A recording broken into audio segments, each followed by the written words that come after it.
E aí, galera? Bom dia, boa tarde, boa noite para vocês. A gente vai começar aquele capítulo que eu pedi para que vocês fizessem um estudo dirigido, né? A respeito dos ossos e músculos. Enviei um questionário, na verdade, aquele questionário era para vocês fazerem uma leitura inicial do capítulo. É um assunto que talvez não dê tanto trabalho para vocês, porque o objeto de estudo é o próprio corpo humano, então fica muito mais fácil você avaliar a situação, né, analisar as partes corporais. Então, a gente vai trabalhar com o esqueleto, a estrutura do esqueleto, a composição do esqueleto, a estrutura dos ossos, como é que eles são formados, quais são suas propriedades, os músculos e os movimentos que cada contração muscular ela vai propiciar no corpo de acordo com as condições que a pessoa incite, né, esses movimentos, essas contrações. Então, a gente tem uma atividade que vocês fizeram, essa atividade, assim que for avaliada, né, eu analisar, aí eu junto todas elas para colocar como pontuação de nota no futuro próximo, e aí a gente começa essa aula analisando essas estruturas. Uma das coisas que a gente vai ter que analisar primeiro, ou tentar entender, né, que é muito simples, por exemplo, você tem o esqueleto, análise a estrutura do esqueleto. Quais seriam as características, quais seriam as funções que o nosso esqueleto ele desempenha? Isso aí eu creio que não fique tão difícil para vocês. A anatomia que o corpo tem, ou seja, o formato que o corpo tem, está relacionado intrinsecamente, muito ligado com a função que ele desempenha. Então, a principal função é a sustentação. Uma outra função é a proteção que ele desempenha em relação a alguns órgãos que são considerados extremamente vitais.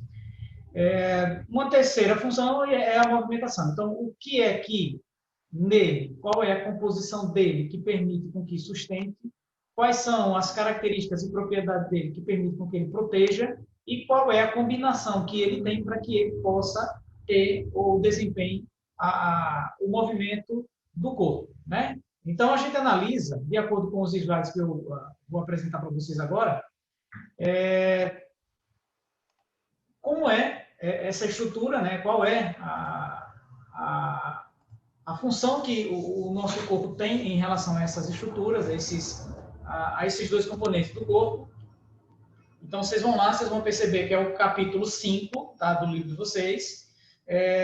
O nome do capítulo está lá, ossos e músculos. Então, a gente vai analisar a estrutura de ossos, a importância de ossos, os nomes, tá, gente? Isso aí pode dar um trabalhozinho para vocês, que é lembrar dos nomes dos ossos, mas alguns deles são bem comuns, né? A gente já ouviu falar bastante de alguns deles. Os músculos, esses sim, que basicamente vocês só ouvem assim no popular, basicamente dois, né? Que é, por exemplo, o bíceps braquial e o tríceps braquial. Mas existem alguns que são relativamente importantes e que são mais comumente trabalhados e usados no dia a dia, no cotidiano, né? Então, são esses que eu vou tentar chamar a atenção para vocês, para ver se a gente consegue, pelo menos, lembrar de alguns.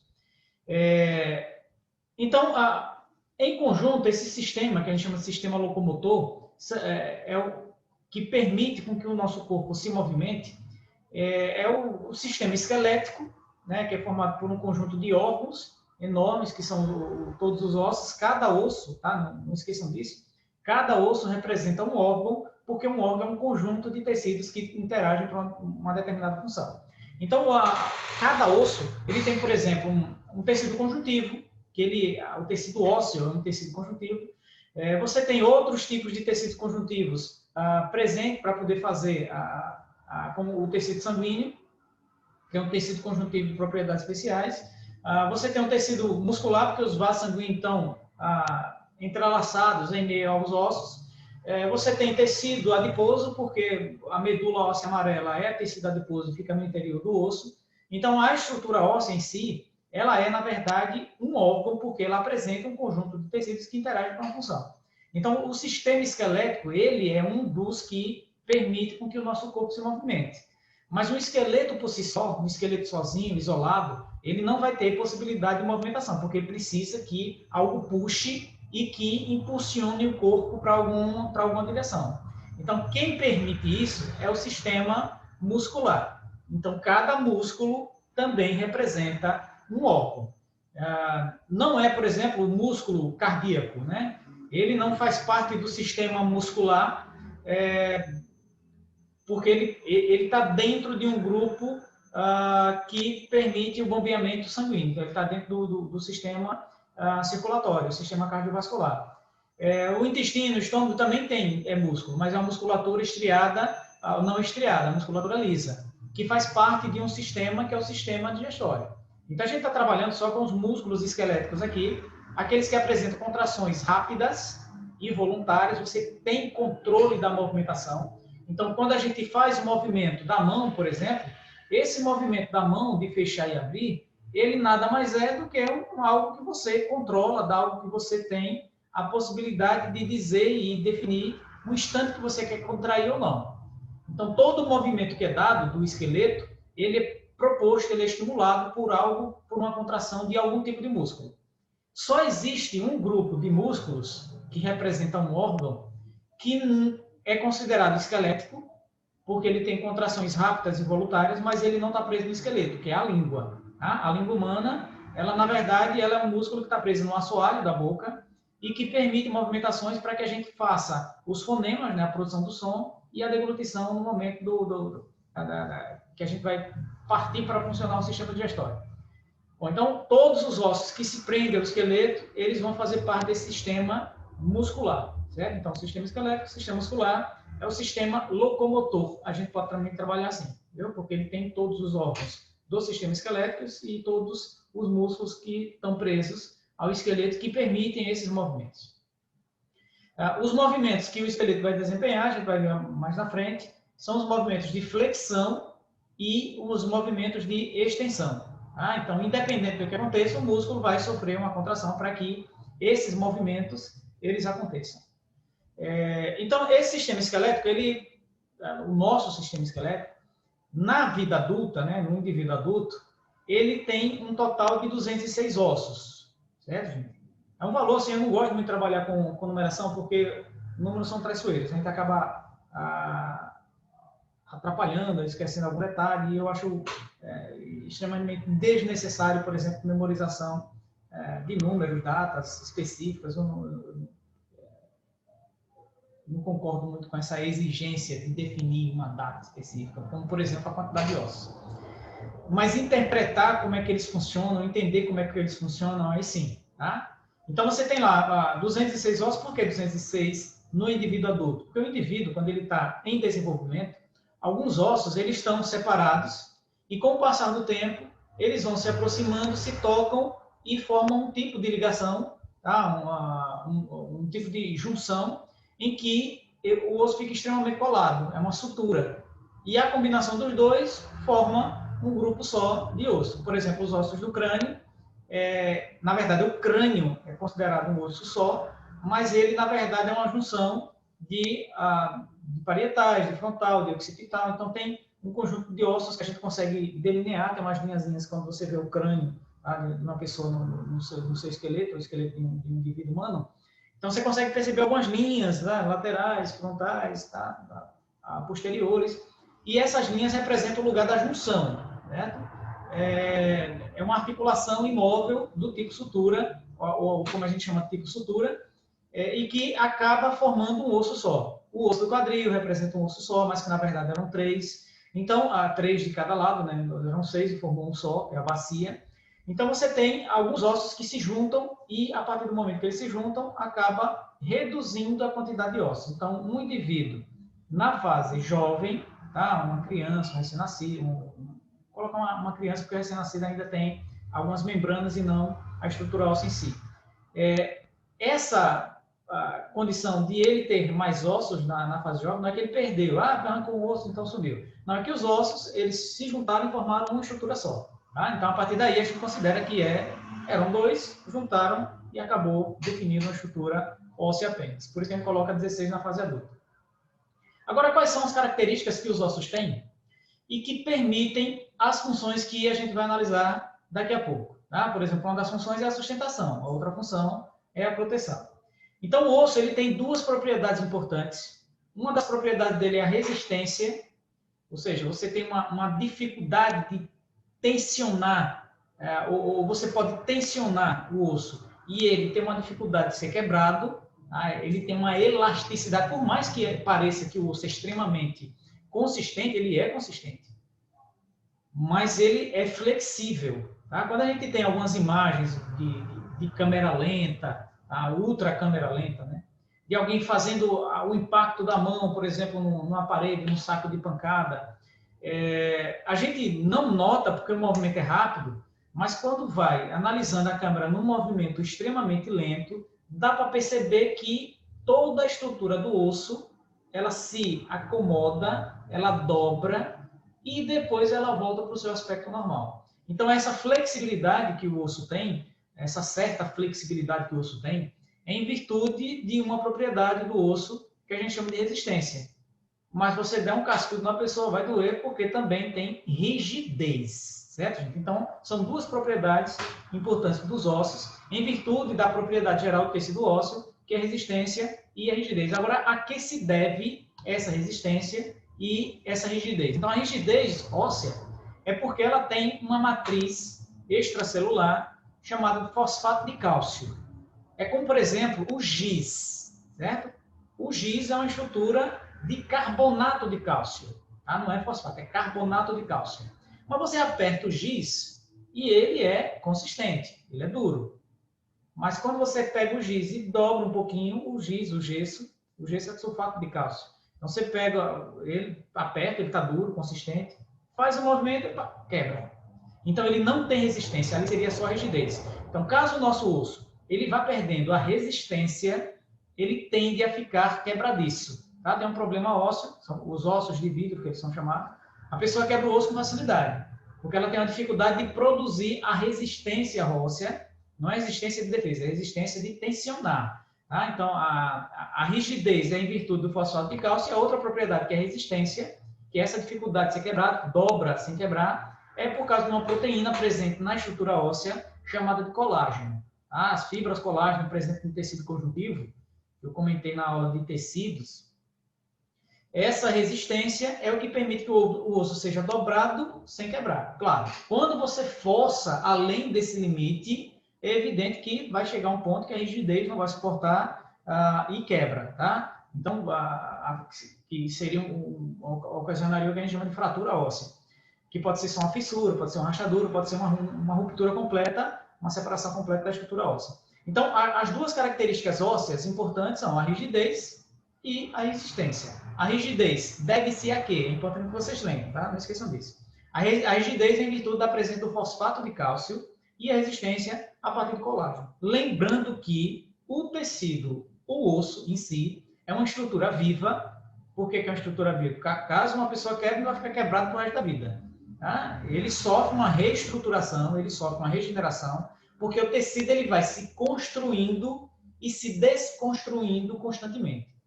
Então, a gente precisa, por exemplo, repor nosso cálcio, porque a todo instante o cálcio está sendo retirado por próprias células que existem no tecido ósseo do nosso corpo, certo? Então, o tecido ósseo retira cálcio para jogar para o sangue, porque o cálcio tem algumas funções importantes na circulação e nas células, mas no momento que você tira, então o osso perde rigidez. Então, ele fica quebradiço também, porque ele não tem, a resistência vai ficar sobrecarregada e a tendência é desenvolver um quadro clínico chamado de osteoporose.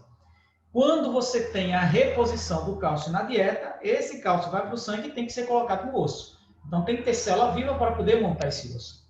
Então, não esqueça que ele é um tecido vivo, ele é uma estrutura viva, está com células ativas o tempo inteiro, está trabalhando, claro. A tendência dela trabalhar é menos. É um órgão que tem, são órgãos que têm menor metabolismo, mas eles têm atividade sempre. Uma outra característica do osso é que ele é inervado, dá para saber. Você dá uma tropicada lá, tropeçou em alguma coisa, bateu a canela no sofá, numa quina de alguma coisa que você está passando, vai doer pra caramba. Por que vai doer? Porque você sentiu dor, não foi na pele que você sentiu a dor. Tá? A dor da pele é quando você belisca aqui, ó, tá? Beliscou aqui, puxou, Aí você vai sentir a dor na perna. Então, tem terminações nervosas. Essas terminações nervosas trazem a informação para o corpo para saber que algo foi incomodado. Por isso que a dor é importante, para a gente ter noção do que está acontecendo com o nosso corpo, porque senão você poderia estar sendo lesionado, provocar uma infecção sem saber que estava sendo infeccionado. Não tem nem como se defender disso. Então, é importante que a gente tenha essa inervação no tecido ósseo para que a informação seja levada, a gente tenha conhecimento do que está acontecendo, incomoda pra caramba, vai, depender da pessoa, até desmaia da dor, tá? Que é uma forma que o corpo tem de se defender quando a dor é extrema. Mas a presença do nervo é importante vocês lembrarem, para indicar ainda assim que é um tecido ou uma estrutura extremamente viva. Uma outra é que ele é vascularizado. Então, se ele é vascularizado, você pode ter um sangramento ósseo. É fácil ter um sangramento ósseo? Não, porque ele está bem protegido, ele está com a camada de resistência muito grande, que é o fosfato de cálcio, ele tem a resistência, que é o colágeno, que está por ali. Mas quando tem uma quebra, quando tem uma fratura óssea, evidentemente que há um hematoma no lugar, porque o osso sofreu rompimento de vasos sanguíneos. A partir do momento que o osso está quebrado, que ele está fissurado, os nervos, as terminações nervosas, não o nervo em si, mas as terminações nervosas, elas podem se reestruturar e os vasos sanguíneos, eles vão ocupando esses espaços para poder restabelecer o tecido. Tá? A gente vai analisar o processo de regeneração óssea, que está relacionado com essa ação vascular, porque as células vão ter que trabalhar, elas vão ter que ser nutridas e o sangue então vai ter que chegar, não só jorrar. Tem o sangramento, tem a coagulação e depois tem a reconstrução do tecido como um todo. Bom, então essas 10 foram as características. O tecido, ou o esqueleto humano, ele tem uma divisão básica. Essa divisão básica a gente chama de esqueleto axial, ele vai formar o eixo corporal. Tá? Então, essa região daqui, essa daqui, até a bacia, até a altura da bacia. Então, tudo isso daí a gente chama de esqueleto axial, axial de eixo, formou o eixo central. Saindo do eixo, aí são os apêndices. Então, a gente tem o esqueleto apendicular. Apendicular vem de apêndices. Os apêndices são os membros superiores e os membros inferiores. Eu acho que isso daí fica tranquilo também, dá para vocês lembrarem com precisão. Então, esse esqueleto axial é a cabeça, tá? Eu coloquei crânio aqui, tá, gente? Eu vou corrigir depois. É a cabeça, que é formado pelo crânio e pela face, certo, gente? Pelo crânio e pela face.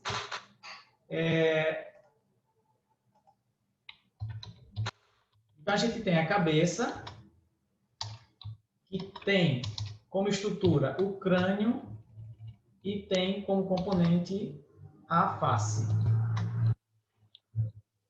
Beleza? Agora fica mais precisa a informação, certo?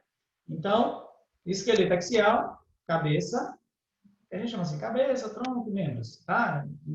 Mas a gente vai analisar cada estrutura. Cabeça, formado por crânio, que é essa parte daqui, ó, certo? Da testa para trás, crânio, face, essa parte daqui, face. A gente tem a coluna vertebral, ou coluna espinhal, ou espinha, né? A gente ouve muita gente falar, estou com uma dor no espinhaço, tá? Espinhaço de espinha, porque tem um processo que a gente chama de processo espinhoso, que é quando a gente vai passando a mão na coluna, sente os nódulozinhos, como se fossem alterações, e vai sentindo isso daí o tempo inteiro. Cada ponto desse representa o que a gente chama de processo espinhoso. Por isso que a gente chama de espinhaço. Tá? Então, o pessoal, principalmente do circo, trabalha muito com essa questão do espinhaço. Né? Mas a coluna vertebral tem uma função extremamente importante, não só de sustentação, mas de proteção. O crânio também tem uma função importante de proteção. O que ele protege a gente vai analisar mais tarde. Então, a gente tem também a caixa torácica, tá? As costelas e esse osso do meio, tá? Fica aqui segurando as costelas no centro. As costelas são presas na coluna, na parte posterior, quando eu falar posterior, costas. E na face ventral, anterior, frente. Então, aqui a gente tem o osso externo, tá? Externo com esse.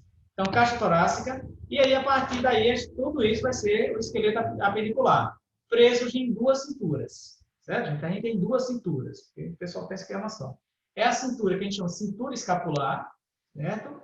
Ela faz esse contorno aqui na região do pescoço. São 3 ossos envolvidos nessa cintura escapular, que é a clavícula, esse osso daqui, ó, tá? Mais ou menos aqui nessa região, e a escápula, que é o osso que a gente chama de pá das costas, né? Que já trabalha no termo popular, é com esse termo que o pessoal usa. E o húmero, que é o osso do braço, tá?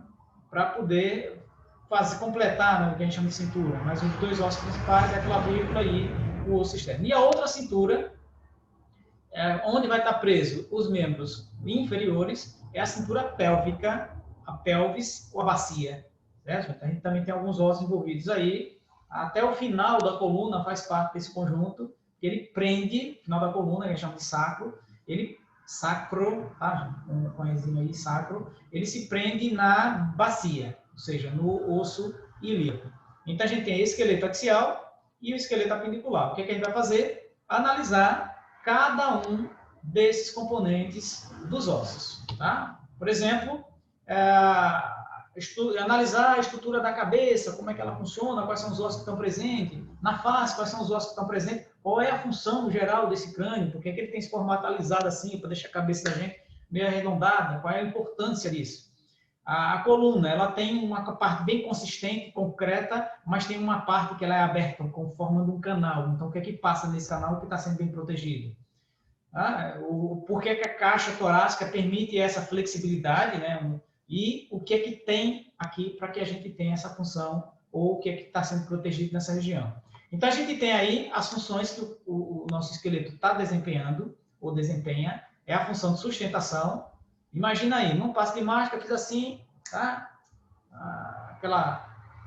Não tem nenhum Harry Potter aqui, mas imagina que a gente conseguiu fazer essa mágica, estalei os dedos aqui e sumiu o esqueleto de cada um de vocês que estão assistindo essa aula. Sumiu o esqueleto, gente, você vai virar uma massa muscular. É um polvo, né? Imagina um polvo, aquela coisa molenga. Seria algo que o nosso corpo teria de aspecto caso você retirasse o esqueleto. Ele está sustentando toda essa massa muscular e os órgãos. Que órgãos? Pulmões, coração, tá? os órgãos do sistema digestório, os órgãos do sistema nervoso. Então, o que está sendo sustentado, preso, mantido num determinado posicionamento, é em virtude do esqueleto. Então, a função geral de qualquer esqueleto, lembre que é sustentação. Você vai construir uma casa, tem que fazer o esqueleto.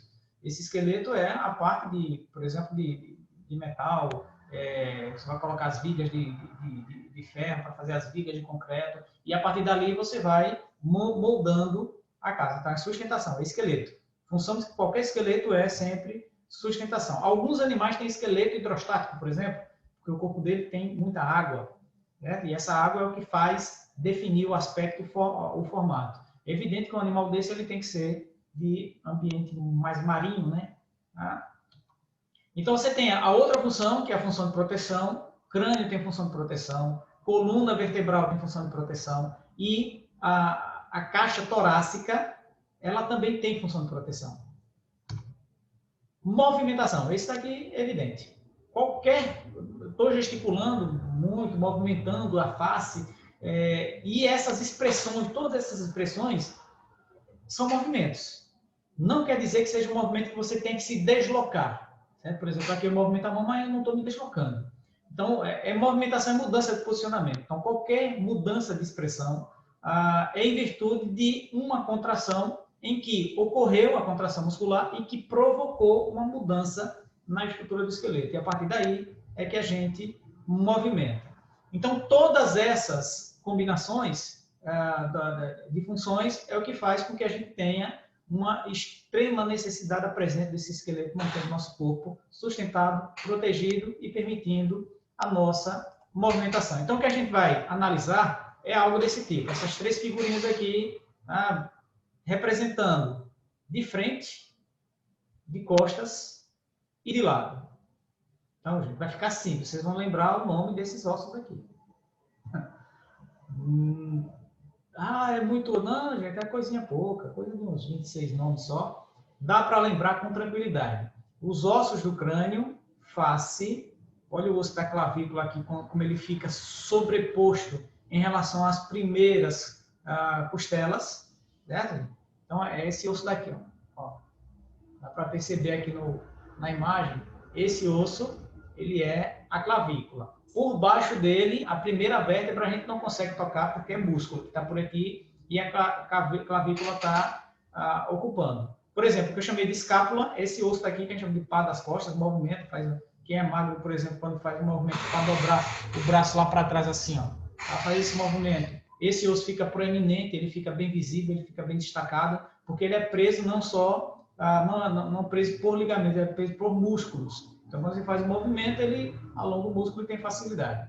Então, aqui é a visão ventral, ou seja, a frente, visão dorsal, as costas, e aqui a visão lateral. Observe que aqui, o braço desse cidadão, ele está assim, certo?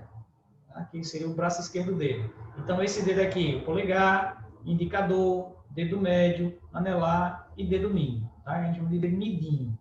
Então, você tem aqui a estrutura do braço, que é importante, por exemplo, você olhar numa figura e saber como é que está posicionado a mão. E a partir daí, de frente para vocês, lembre, de frente, é como a pessoa está de frente para vocês. Então, aqui seria o lado direito, aqui o lado esquerdo. Daí, por exemplo, quando a gente for trabalhar qualquer sistema circulatório, por exemplo, é importante que vocês saibam para qual lado, ou qual lado é que você está observando no indivíduo. É como se você estivesse olhando um esqueleto de frente para você. Então, não é o seu lado direito, o seu lado esquerdo, é o lado direito de quem está sendo observado.